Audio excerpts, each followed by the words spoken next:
Salut à tous et à toutes, c'est Albin Crypto. Comme d'habitude, on se retrouve pour une analyse du marché crypto entier. Donc on va faire dans un premier temps l'analyse de Bitcoin, Ethereum, puis ensuite les charts Other et Total pour vraiment avoir la vision globale des altcoins. On va peut-être aller en voir un ou deux si on a le temps. Donc c'est parti, on commence sans plus tarder. Alors là, on est avec le BTC en weekly. Et comme vous voyez, on va analyser depuis le début du bull run, entre guillemets, depuis la première impulsion haussière. Qu'est-ce qui est en train de se passer ? Vous voyez déjà dans un premier temps qu'on monte en exponentiel, donc il y a bien un moment où ça va casser avant d'aller plus haut. Très bien. Également, on voit quoi d'autre ? Qu'en fait, on est vraiment dans une tendance haussière, fait des plus hauts de plus en plus haut et des plus bas de plus en plus haut aussi. Très bien. Et on va analyser ça un peu plus correctement. Donc, comme on voit, première impulsion, hop, on monte 100%. Deuxième impulsion, hop, on monte 100%. Troisième impulsion, on monte 120%. Donc qu'est-ce qu'on peut s'attendre ? Est-ce qu'on peut s'attendre encore à 100% ? Je pense que c'est très probable qu'on vienne taper les 140 000, 150 000. Parce que tout simplement, si on suit le passé, c'est clairement ce que ça va nous donner. Mais ça, c'est si on suit le passé. Donc vraiment à prendre avec des pincettes. Et également, on a vraiment changé de tendance, que ce soit en daily, comme vous voyez en daily, hein, on est venu faire notre dernier cos en dessous, on est venu clôturer, et pareil pour notre boss, on est venu clôturer également, donc là on a vraiment un changement de structure en daily, comme on voit, il s'est confirmé par la suite avec une grosse impulsion haussière, et également on a fait un nouveau plus haut, voilà, ça c'est intéressant à notifier. Qu'est-ce qu'il faut savoir ? Il faut savoir qu'après avoir fait ce plus haut, on est venu corriger un petit peu, parce que vous vous doutez bien, quand on laisse beaucoup de liquidité ici, ici et ici, on peut pas non plus y aller vers l'infini et l'au-delà. Il faut quand même qu'on corrige un petit peu. Donc là, c'est bien, on a fait ce que j'aime voir, c'est on monte, on monte, on monte, on laisse des liquidités s'accumuler, on continue de monter, on vient chercher ces liquidités avant de repartir. Et on fait une espèce de marche d'escalier comme ça, à chaque fois, vous voyez, ça fait une marche, si on la remet globalement. Le problème, moi, ce dont j'avais peur pour le fait que ça ne reparte pas, tout simplement, c'est que en fait, on fasse ça tout le temps, et qu'au bout d'un moment, ça craque tellement fort qu'on aille bien plus bas et qu'on continue pas ce bull run. Donc là, vraiment, on vient de corriger, on n'a pas corrigé les autres en dessous. Est-ce qu'on va le faire dans le futur ? Je ne le sais pas encore. En tout cas, on a fait cette première marche, donc je pense qu'on peut repartir assez sainement. D'autant plus qu'en 4 heures, on a eu une inversion structure qui est assez jolie. Donc, notre cos ici, alors je l'ai mal tracé, excusez-moi, hop. Notre cos ici et notre boss juste là. Maintenant, étant donné qu'on a fait une inversion de structure, qu'on est dans une zone dure, donc une zone d'order block, la dernière montée avant la descente, est-ce qu'on va potentiellement retomber ? Pour l'instant, on a l'air, mais il n'y a pas d'inversion de structure. Comme vous voyez, en une heure, on est vraiment dans une zone dure, mais aucune inversion de structure se matérialise, soit en 15 minutes, en 30 minutes. Donc vraiment, là, on est venu bien haut pour chasser les shorters. Parce que effectivement, alors je n'aurai pas le graphique ici, je vous montrerai plus tard, mais on est vraiment venu faire un short squeeze. Il y a eu beaucoup de shorts qui sont accumulés ici, ici, et donc du coup on est venu rect tout ça en faisant une grosse impulsion. Est-ce que donc le pump est dû à ça ? Je pense sûrement que oui. Donc voilà, à voir comment ça se dégoupille durant l'après-midi et durant la semaine, mais pour moi, je pense que c'est soit ce qu'on est venu faire, et du coup on est allé chercher pas mal de liquidités, et on va redescendre, bien sûr. Donc soit en zone OTE, étant donné qu'on a fait une inversion, soit plus bas et on confirme qu'on reste en tendance baissière ici, soit, pour moi, on repart plus haut. On repart plus haut, alors bien sûr, peut-être une petite correction comme ça, qui va durer une petite semaine, mais on va repartir quoi qu'il arrive, enfin, pas quoi qu'il arrive, mais je le pense, parce que si on remarque bien en weekly, on est vraiment venu faire quelque chose de typique d'un marché haussier. On revient dans la fair value gap weekly, on fait une petite mèche, et après, on se barre, on n'y revient plus. Donc voilà, c'est vraiment ce qu'on a fait, on est venu faire la petite mèche, et là on remonte tranquillement. Donc on va voir ce que ça va donner, mais sinon je pense qu'en vrai, la zone OTE n'est pas à exclure, ça pourrait être même plutôt cool pour trouver un long. Donc personnellement, j'attends soit cette zone-là, soit un vrai break, et pourquoi pas un pullback de la TH, pour vraiment rentrer dans le marché. Autre chose aussi intéressant, c'est que en fait on n'a tout simplement pas comblé le gap ici, et toujours pas comblé ce gap là. Donc est-ce qu'on va défier les stats et on va pas les combler avant d'arriver en bear market, pardon ? Je pense pas, mais c'est possible. C'est possible quoi qu'il arrive, on est en bull run. Et si l'euphorie commence à arriver, on est en train de dépasser les 120 000. Et je pense que les 120 000 sera le point culminant pour vraiment faire un vrai bull run où tout le monde se met à en parler, etc. etc. Je pense que ça pourrait être le cas, mais après, à voir. Là, c'est encore trop spéculatif. Graphiquement, on n'en sait vraiment rien. Le mieux, ce serait vraiment qu'on revienne chercher cette zone dans la logique. Hein. Ce serait qu'on fasse quelque chose de comme ça avant de remonter plus haut. Mais maintenant, on attend de voir. Est-ce qu'on peut pousser encore un petit peu plus haut? Alors, si j'arrive à le tirer, est-ce qu'on va pousser encore un petit peu plus haut avant de revenir chercher cette fameuse zone OTE et qu'on fasse plus quelque chose comme ça, puis ensuite on retombe, et après on reparte? Je pense que c'est très possible aussi. Donc, franchement, à prendre avec des pincettes cette inversion structure ici, là, en 4 heures. Et franchement, attendez des confirmations. Parce que je vais vous le montrer pour vraiment que ça vous rentre dans le crâne.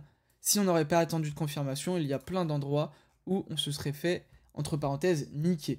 Regardez, si on se met en 15 minutes, on peut se dire, oh, bah tiens, ici on a une inversion structure, un cos, un boss, on a quelque chose de plutôt joli structurellement parlant, on a vraiment quelque chose qui est, c'est une clôture tout simplement. Donc, est-ce qu'on aurait attendu ici la zone en 5 minutes? Déjà, c'est en low time frame, donc quand vous êtes dans une structure haussière, que vous avez un changement de caractère en 4 heures, vous ne prenez pas des inversions structure en short, et encore moins quand elles sont en low time frame, c'est-à-dire en 15 et en 5 minutes.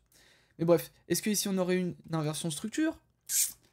Elle est pas top, hein. Cos, boss, je suis pas sûr que ce serait passé. Et puis de toute façon, ce n'est pas passé, comme vous le voyez. Enfin, en tout cas, à vraiment apprendre avec des pincettes, ne pas faire n'importe quoi, attendre des confirmations de confirmation, attendre d'avoir le trade 5 étoiles avant d'agir. Voilà. Donc ça, pour le coup, c'est pour le Bitcoin. J'espère que c'était clair, même si ça paraissait un peu brouillon. La vision globale, c'est qu'il faut attendre des confirmations. Par exemple, là, je ne longuerai pas avant qu'on soit revenu dans la zone OTE, qui est la zone optimisée pour trade. Donc voilà. La parenthèse est faite, le Bitcoin est fait. On va passer maintenant à l'Ethereum. Et donc sur l'Ethereum, qu'est-ce qu'on a? Donc, bien sûr, j'avais montré un setup de short, mais bien sûr, on ne le prend pas, à moins que vous voulez jouer avec les nouveaux plus bas, on aurait pu, mais ça aurait fait un RR pas ouf. On aurait attendu normalement un changement de structure. Donc, est-ce qu'il y avait un changement de structure ici?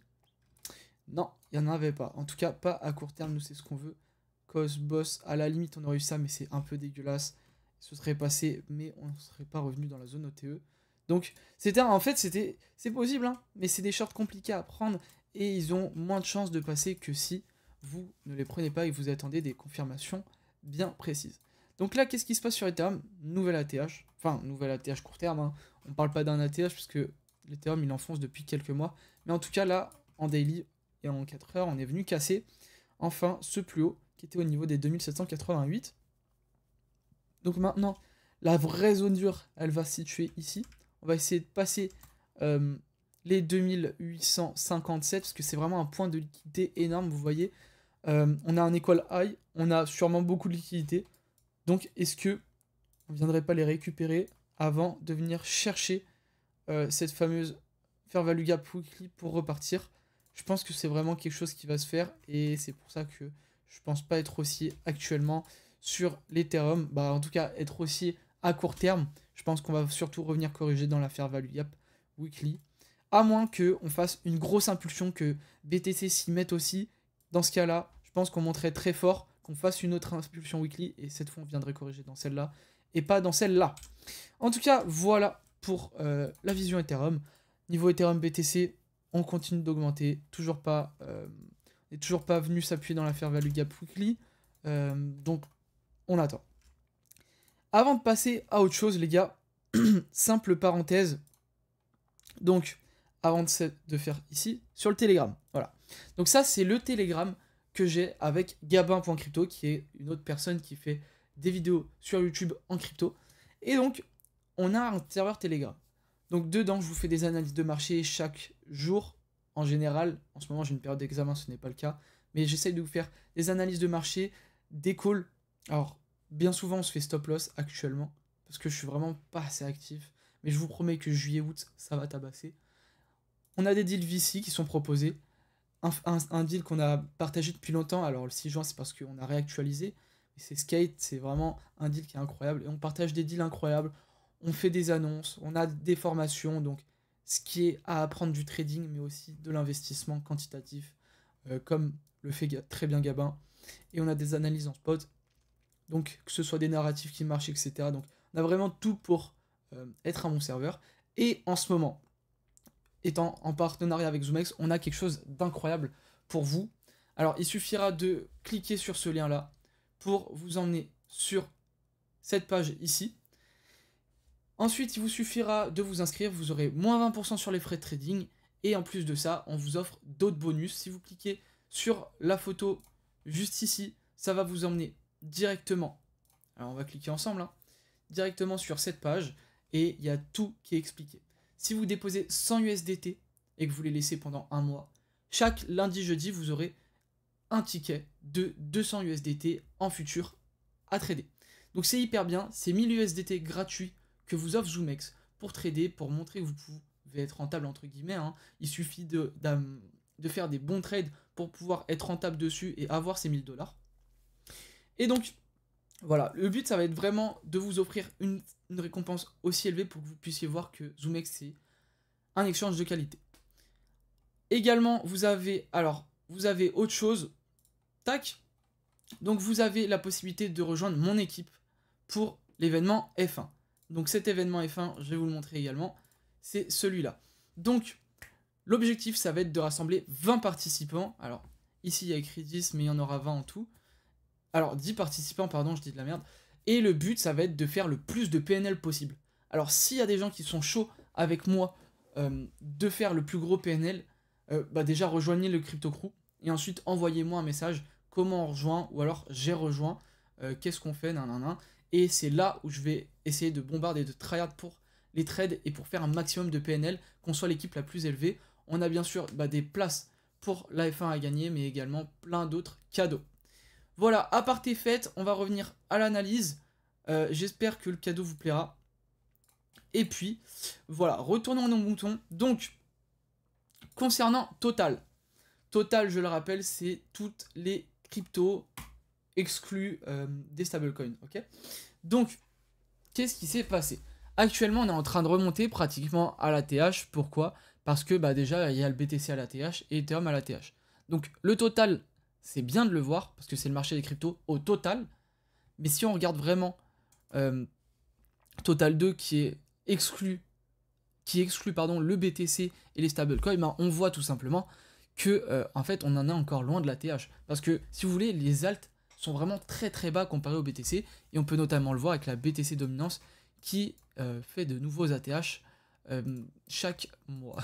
Donc tout simplement, là vraiment on est en train de remonter. Bien sûr là on baisse fortement, mais je pense qu'on va faire un nouvel ATH d'ici peu.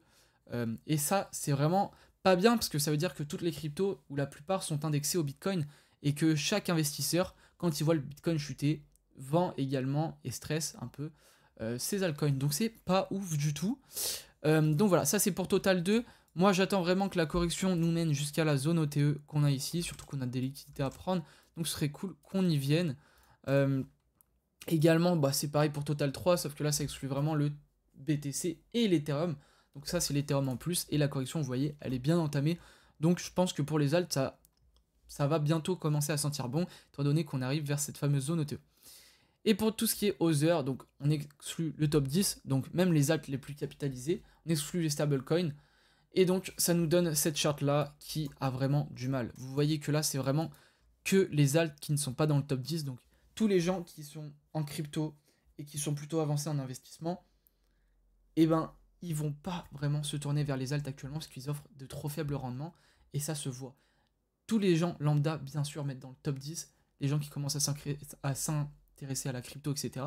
Donc voilà, c'est pour ça qu'on a vraiment quelque chose de plutôt faible, mais dès que ça commencera à être l'euphorie, qu'on aura les alts qui repartiront un petit peu, je peux vous dire que cette charte-là, elle va vraiment aller to the moon, et on va dépasser l'ATH de 2021 assez facilement, je pense. Donc voilà, maintenant on attend, je pense qu'on a bientôt fini la correction, vous voyez, là on est en train de re-rentrer dans la zone OTE, entre guillemets, de la baisse, vous voyez, on revient, on y est presque, et je pense que ce sera notre zone de rejet majeure, hop, jusqu'à cette fameuse zone de tout le mouvement haussier.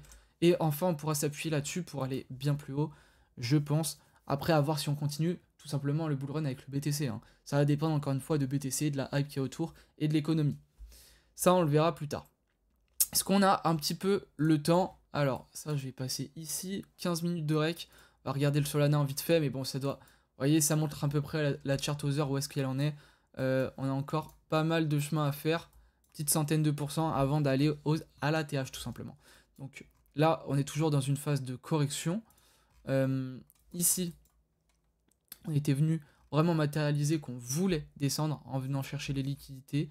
Très intéressant. Aussi, ici, c'était une zone de liquidité importante. Donc, on est vraiment venu nettoyer toute cette descente, toutes les personnes qui s'étaient positionnées, avant de repartir corriger pour aller plus haut. Donc, c'est vraiment intéressant. Ici, on ne matérialise pas d'inversion de structure pour l'instant. Vous voyez, ici, on a notre cos, hop, et ici, on a notre boss. Sauf que, en fait, vous voyez, on l'a pas fait. Pour le faire, il faudrait vraiment faire une impulsion forte et c'est pas ce qui est en train de se passer. Donc, je ne pense pas qu'on viendra plus haut. Voilà pour le sol. On va aller voir le SUI vite fait. Alors, le SUI, par contre, est en train de nous faire une inversion de structure, ce qui peut être intéressant. Mais rappelez-vous, comme je vous ai dit, on est quand même déjà et encore bien corrélé au Bitcoin. Donc, c'est à prendre avec des pincettes. Parce que j'ai vu beaucoup d'autres coins dans cette situation tomber après parce que le BTC corrigeait. Donc, il faut voir si le BTC est déjà enclin à aller plus haut et si en fait tout le monde va suivre ou non. En vrai, là, c'est la même inversion de structure que le BTC. Le Solana, je pense qu'il n'est pas prêt, mais le SUI a l'air d'être prêt. Regardez, on va tracer ensemble le cos et le boss. Là, on a notre cos. Ici, hop, on a notre boss. Donc, en vrai, niveau chart, ça correspond assez bien. Après, à voir, parce qu'on n'est pas revenu non plus en zone OTE. Donc, on atteint quand même cette zone, malgré qu'on ait eu cette inversion de structure. Et en plus de ça, vous voyez, on laisse beaucoup de liquidité et ça, c'est pas ce qu'on veut voir si on a une inversion de structure.